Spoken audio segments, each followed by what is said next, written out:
How's it going, everyone? My name is Earlmeister, and in today's Meister deck profiles, I'm going to be showing you what I think is the best answer to the current meta in Disney Lorcana set 4, Amber Amethyst Hyper Aggro. Okay, I know what you're thinking. How's Amber Amethyst Hyper Aggro the answer to this meta? There are a few reasons why I came to this conclusion. First, we need to know what decks are being played the most and are finding success. Sapphire Ruby Sisu and Ice and Emerald Steel Bucky discard are the current top of the meta, followed by Sapphire Steel and Ruby Amethyst Flynn Sisu Bounce. Hyper aggro decks are very strong against control decks in general, and 3 of these decks are control except for Emerald Steel, which is more of a mid-range deck. Even though Hyper Aggro usually is weak against mid-range decks, Bucky discard usually focuses or prioritizes playing a more control curve through discard with Bucky into Diablo or Aladdin instead of turn 3 Ursula plus songs. If they don't know what you are playing, you can easily win against it. But once they do, they have a lot of tools to answer you if they draw the right cards. But remember, Hyper Aggro is very unforgiving to play against. And if they don't draw the answers, it could be an easy win for you. Lastly, there's one deck that prevented Hyper Aggro from joining the meta before.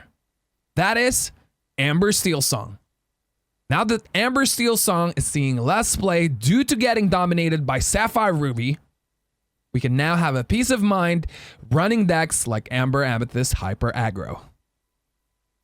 Before we show some gameplay, here is a refined version of the list that I came up with after testing.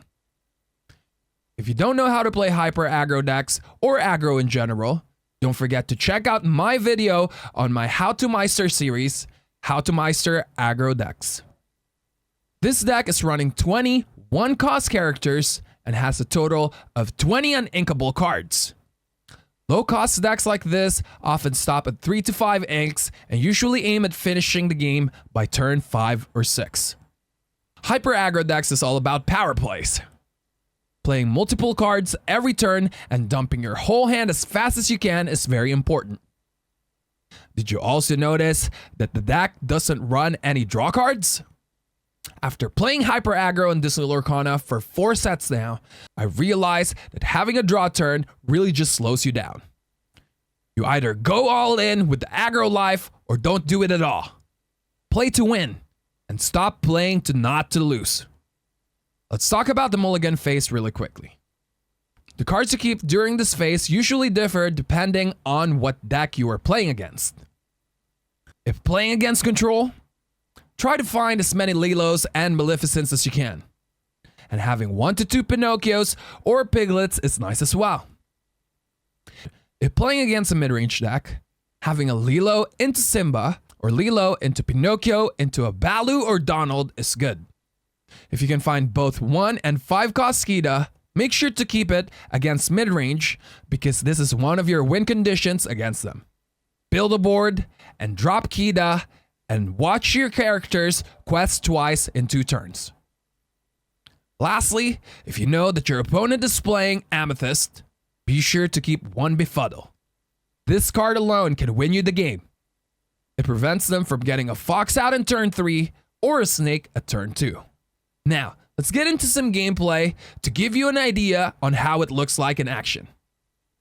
Alright, this game is against Ruby Sapphire, Sisu and Ice. This is one of the top meta decks right now. And in the beginning here, you notice that I take out Merlin and Kida. Kida is not very important on this, and I'm thinking if I should keep Donald. And I'm pretty sure I didn't keep Donald here because you want as many ones as you can. I kept Friends on the other side in case I want to play Cinderella, but you will quickly notice that I actually won't play for any draws, just like what I was talking about earlier in the video. I ink Cinderella, and I play Maleficent. Now it's my opponent's turn. Usually they would play an item here. They ink Develop Your Brain, and they played Popsicle. Just like what they usually would do. And over here I ink the Cinderella again, because I realize I don't need any draws here. I need to go vroom vroom in order to win this matchup. So I ink the Cinderella, and I play Pinocchio. I quest with Maleficent and pass. Now, most of the time, they're gonna do one jump ahead on turn 2 if they have it, and that's the turn that you punish them. That is a super slow turn. And here I draw Lilo, which is an ultra megatonic draw, and that is why we're gonna ink friends on the other side. Like what I said, there's no time for you to draw. You gotta keep pushing when you're playing a hyper aggro deck. Now they ink Maui. And whatever they play here, there's really nothing much that they can do to catch up. They play Brawl on Pinocchio, and it's pretty much over at this point. There's rarely anything that they can do because they're still super far from Be Prepared, and they realize that. That is why they concede away and finish the game. All right, this is another Ruby Sapphire that I wanted to show you guys, because the first one doesn't really count because it's so fast, but I also wanted to show how fast the deck goes. This one, I mulligan Balu, which is a mistake. I should have probably kept it because I'm going second. Most of the time at turn 3, 4, or 5, they would have something, and I needed something to protect my one cost creatures, right? Or characters. And I'm very lucky that I drew Balu again, which was really nice. So they play their normal popsicle, which is the curve that they want to play usually as a Ruby Sapphire player. I ink my Pascal, and obviously I'm gonna go for a fast play over here, and I play Maleficent. And for turn 2, we're already planning to play Lilo and Maleficent, and possibly ink our Pascal. Now they ink their Develop Your Brain. It's one jump ahead. Again, that is the curve that they're looking for. And every time they play like that, you have to punish it. You have to punish it. You can't let them do that. So here, I dropped 2 other one-cost characters that can quest for 2. And I quest with Maleficent. This is looking really good for us. A possible turn 4 here would be Flaversham, but they went for Sisu instead, which is something that usually people have cut or they only have one-ofs in their deck. And they ink Queen of Hearts, which was a little sketchy for me. I felt like I was being sniped because usually you don't have those cards anymore, or you don't have Queen of Hearts anymore. Now, I'm gonna ink the snake here because I don't really need to bounce anything. And I play Balu, like what I said. I have to protect these 2 one-cost characters because they're the bread and butter of this deck against this matchup. They need to be questing and questing and questing over and over again. And again, this is one of the reasons why I felt like I was being sniped on this game, because they're playing two Sisus, and you can see I was shaking my head. And now they took care of 2 of my characters, but that's fine. We're already at 8 going into turn 4, which is actually pretty slow when it comes to this type of matchup. Kida is not something that we need here against control, and that is why we inked Kida, and we're gonna go for a power play here. 2 piglets would be really nice. Now we want to quest with Lilo here, but of course I think about it first. What could be the possible thing that they do? And the worst thing that can happen is they can take Lilo out and possibly brawl one of my creatures or characters. I keep calling them creatures. But they play Flaversham, which is something that I consider super slow during these turns. And we're going to punish them for doing that. Because of that, they can't really remove the piglets anymore. And at this point of the game, I'm feeling really comfortable because I can guarantee going to 16. And they only have 1 character on the board, and that character can't even remove my piglets.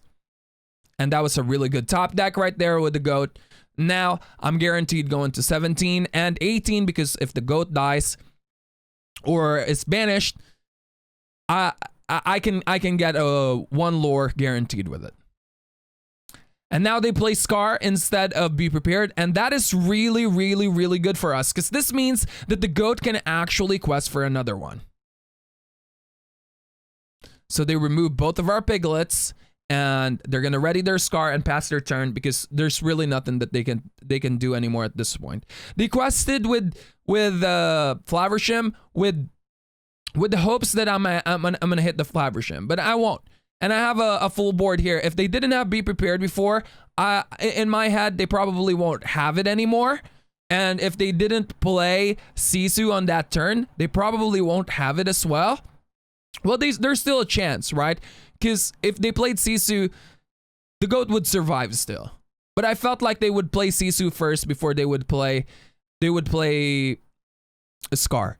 But at that point, it's already really, really close for me in the finish line, and they just gave up. All right, this next one is Sapphire and Steel. Items ramp is what I call it now, because now they're super heavy with items. And it's no longer the same. They're much slower now, and I consider them as a slow control deck, and that is why I think that this deck is good against it too, and I haven't lost a game against them yet ever since I started playing this. So we put away Kida and Merlin because we're gonna pretend that we're playing against a heavy control deck, even though the deck really is like mid-range control in my opinion. And that is why I got rid of those cards, and I wanted to go for a faster curve where I can play a bunch of 1s and 2s in the board. We're on the board. So I play Maleficent, they ink Tamatoa here, and play Fortisphere. They usually play Fortisphere, or they play Popsicles. It doesn't really matter which one. And we play Piglet. We want to go as fast as we can. We want to go as wide as we can, because usually this is one jump ahead turn for them. And if they don't have that, I would consider that super, super slow, and I would punish them and play as fast as I can with whatever cards I have available. But this one, they played Smee, which is pretty scary, but it's totally fine. We can ink the Merlin or the friends on the other side, preferably the friends on the other side here, because like what I said, drawing with this deck against these type of matchups is just super slow, or against any matchups. It's better to play something and just try to push as fast as you can instead of drawing. The later the game goes, the weaker this deck becomes. So we protect both of our small characters there. Donald should be enough, because usually they don't play any captains anymore. So if Smee hits the Donald here, it's just gonna die. It's a full trade, because it takes the 1 damage, and I get to have a Piglet and a Maleficent on the board. They skipped a turn there, which is super, super, super, super bad for them. I feel bad because they didn't have a Quill. I probably should have grabbed a different gameplay, but this is the one that I saw first. I didn't realize now that I'm talking over it. This one, I'm gonna ink the GOAT. It's really easy to tunnel vision into that GOAT, but we don't want to play the GOAT there and ink Stitch. What we want to do is power play. It's only going into turn 4. It's important to notice that, because they don't have Grab Your Swords yet. This is the turn where you can get away with playing wide. The best thing that they can do here is play And Then Along Came Zeus into either Arthur or Piglet, and Arthur is a better target, of course. And that's basically the best thing that they can do. And now we're going super wide. We have a guaranteed +6 on the board already. And Balu can basically just close the game here. It doesn't matter if they hard cast Grab Your Swords. Balu's gonna survive to finish the game. And if Balu dies as well anyways, I'm gonna get +2 on my lore. And that's basically GG there. All right, this next matchup, I don't know if you guys can see the name right away. It's Stormborn Artabax. Artabax is actually really cool. I met him in Lille, and we had a great time. And he's a really good player, one of the top players of this game, in my opinion. And I think a lot of us know that. So I consider that as a control deck, and that is why I'm gonna search for a bunch of 1s and 2s if I can on the beginning, and try to push as fast as I can before Be Prepared, right? So we do our greetings, of course. We say hi to our friend. Here, the thought is we want to keep Kida for as long as we can, because we want to build a board and try to quest as much as we can, and then quest again the next turn. Because usually it's just Maui and Fox that's the weakness of that type of play. So we ink there and play Maleficent. Again, we want to go as fast as we can on this matchup. He inks Flynn Rider. and plays Chernobog's followers, which is fine with me because if I quest with Maleficent, that's value already for me. And that's +2, and he does the trade since he's going second. And this is really good for us because this is actually one of our hardest matchup is against Ruby Amethyst. Ruby Amethyst has the tools to go fast in the beginning. And now we quest with Maleficent and we go as wide as we can because most of the time they're going to play one creature at a time or one character at a time. We want to go wide. That way we can keep pushing and pushing and pushing. So they ink Maui and they play Chernobogs. Maui is really good against this matchup, but Artabax is a really good player. He's not going to hold on to that Maui because he wants to find a much faster and earlier answer. I went to draw with Cinderella, which is something that we can't do anymore, of course, because I cut down the draws. And I'm going to go ahead and ink Pascal here, and I'm going to try to go as wide as I can. And you can see here I'm thinking first. I have to take my time against Artabax. He's a really good player. I give him a lot of respect as a player. And I want to make sure that I'm doing the right move. This one, it's the tough choice. Do you swing with Lilo here or do you not? And I choose to not swing with Lilo here because like what I said, I have a Kida on my hand and it's possible that I can actually quest with Lilo twice if I wait for turn 5. As you can see, I'm thinking really long. I'm trying to make up my mind whether I quest with it or not. And I decided not to. Now this upcoming ink is the questionable ink for me because he ink Brawl. He probably doesn't have any other ink, it's my guess.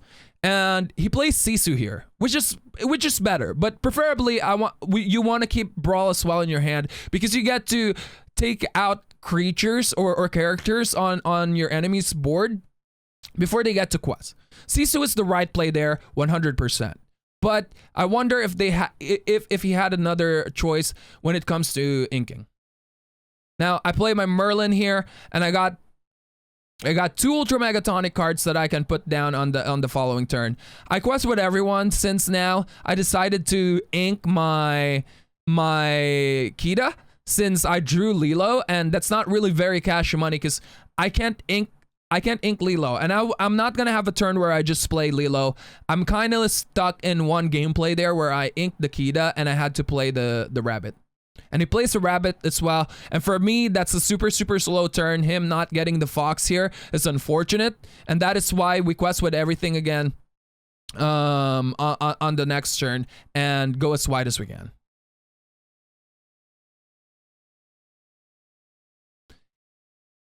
Here, we notice that the math shows that there's a power play involved. Whether you can go Lilo and Pinocchio or Lilo and Baloo.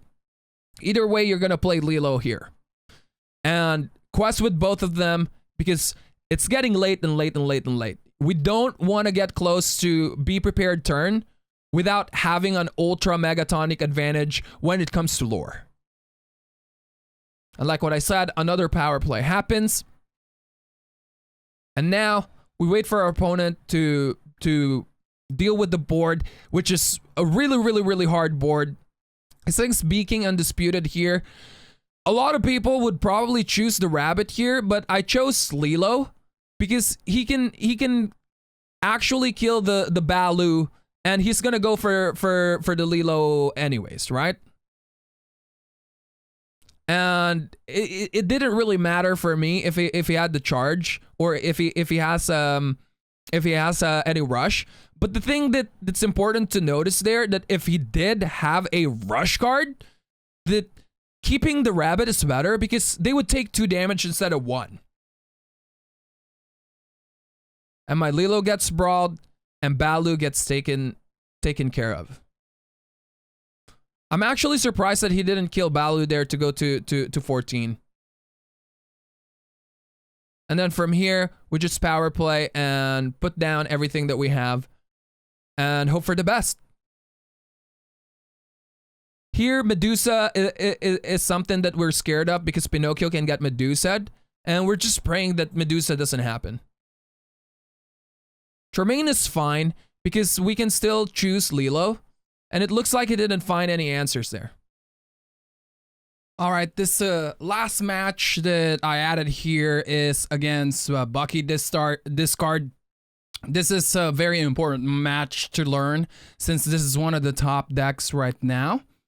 And the Discard is everywhere, and we can't really avoid it. And this was still the old version where I was running draws, and I prefer this deck still with no draws.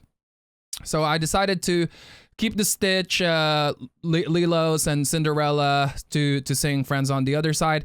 I also decided to keep the Kida just in case I draw 1-cost Kida. Because the thing is, worst comes to worst with the Kida, I can just ink it. But Kida is really, really good in this matchup because their characters are really low strength. And also their characters don't have any rush, which is really, really, really good with Kida, like what I said. No buffs, no rush, none of that.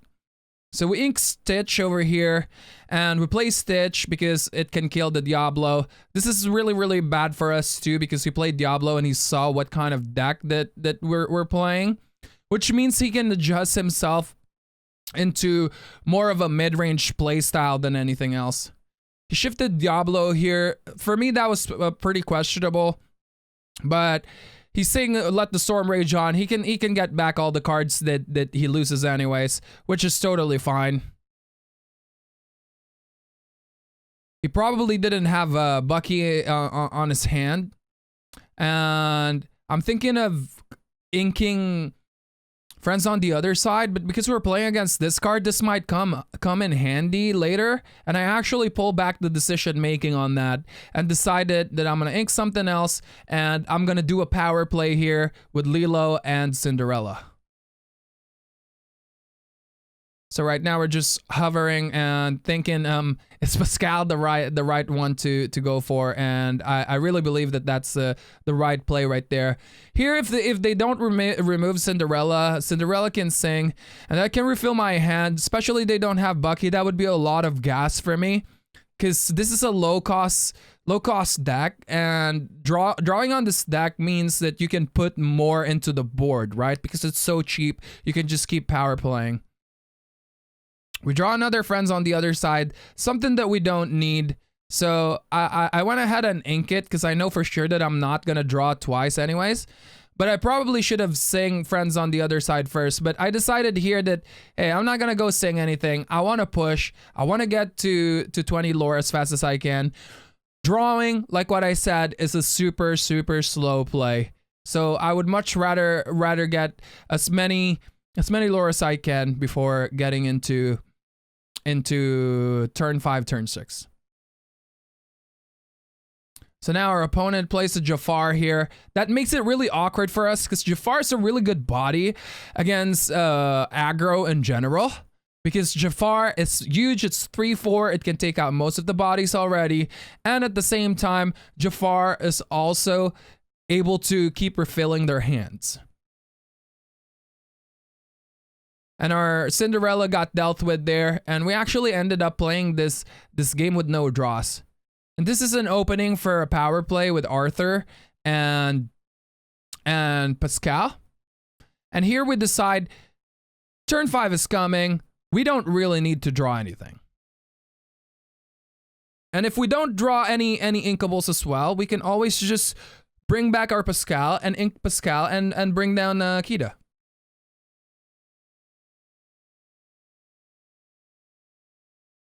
And we draw another Kida. So we're going to ink Kida. Also, I want you guys to pay attention to this next play that I'm going to do. So I play Kida here, which allows me to double push with everything, right? And this is where a misplay comes. I'm supposed to actually bring back the Pascal. And instead, I readied the Kida right away. I brought back the Kida. I decided to go for Kida here instead of Pascal, which is a big misplay because Kida actually can quest for 2, and I could always just bring back the Kida the next turn. At least it got to quest for 2. If I brought back the Pascal there and they decided to bring back the Kita, there was a 50% chance that I could have kept the Kita. Instead, I didn't get to keep it. That was a big misplay that could have cost me the game. He decided to quest with Jafar, which I thought was a big misplay. He should have taken out the Donald Duck there. So here, I decided to play with Arthur again, and I'm not actually supposed to quest here with everything. I'm supposed to just quest with Pascal and Lilo. I wanted to quest with Lilo because I don't want Lilo to die to let the storm rage on. I mean, it would still be really bad if they get to play Strength of the Raging Fire. And like what I said, this is a big mistake. I'm supposed to keep the Donald there because that actually allows me to go from 14 to 16 the next turn, right? Because I would still have the Arthur, I would still have the Donald Duck, and I would still have the other Donald in my hand. And that is a big misplay. Because with the Donald in my hand and an Arthur on the board, I could double cast the Donald to actually gain 6 lore in one turn. But it's totally fine. But it's good to notice these type of misplays because you have to learn from your mistakes, right? It's very, very, very important to learn from your mistakes. And we caught that mistake. I misplayed twice in this match, and I'm surprised that I actually still got it. The opponent misplayed once, but I don't think that I should be winning this, honestly. Against after 2 misplays, I'm allowed like 1 misplay max, but hey, we still got lucky. The opponent is still at 4.